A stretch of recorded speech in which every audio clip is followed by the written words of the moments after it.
Hey guys, I am here with Paul Prado from 5 Second Films and Animal Wraps. Hi, how's it going out there? So Paul, he has a real ghost story for us, and I'm just gonna let him take it from here.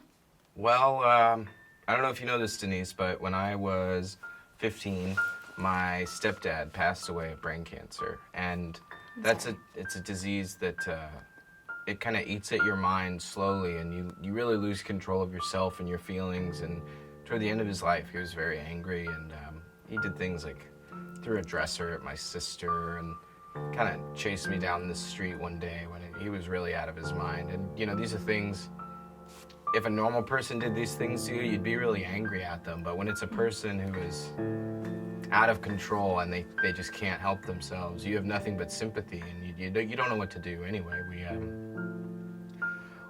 Toward the end, you really just want that person to be out of suffering. You want them to just pass on gently into whatever comes next after this life. And so he died in our house, and my mom and my sister and I were all around the bed when he died, and we watched as his skin his body died from his feet up. So it's called marbleizing, where you watch the skin just slowly turn purple and cold until it creeps up their legs, it creeps up their stomach and up their chest, into their neck and their face, and eventually they just let go.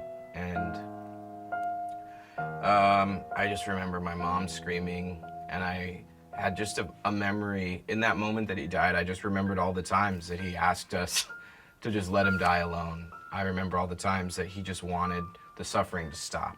And I'm sorry, you're making me cry. it's okay. I say all this because in his heart of hearts, he had so much regret, and these are the things that sort of tie us to this place where we live now. And so for many months, my mom missed him a lot, and my sister missed him a lot, and I missed him a lot. The minute that he died, a tree fell down on the street that he was born on, and his best friend's watch stopped at the same time on opposite ends of the country. I mean, just powerful things when the soul leaves the body. Powerful things happen. So the question became, well, where did the soul go? And it stayed in our house for a long time. And a lot of very strange things happened. A lot of clocks would break. A lot of clocks broke. And one night my sister was having a slumber party, and my mom was in her room with the door closed. I was in my room with the door closed. My sister was in her room with her friend with the door closed. And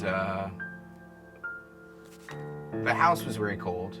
We always just kind of kept to ourselves, and we're kind of dealing with things.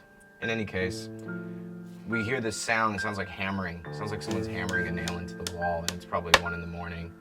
And I come out, turn on the light, no one's there. So I go back in my room. And then the hammering starts again. So I come back out, my sister and her friend come out, and nobody's there. The hammering stops. And then the hammering starts again. And finally my mom, my sister, and I were all in the hall, and wondering, where's the sound coming from? And finally my sister, my stepfather's disease has been hardest on her the most. And finally she just says, "Lenny, stop it, please. We get it, you're here. Stop it now. We're trying to sleep, and this is scary." And it didn't happen anymore after that. At least not that night. And then how long was that happening? Did you guys move before, like, it could resolve itself, or did it eventually... We moved. So it never resolved itself, like you moved, and then when you moved, it stopped? You know, my mom lives near the house that we got rid of. And she has a lot of funny stories these days as well. So it's still kind of going on.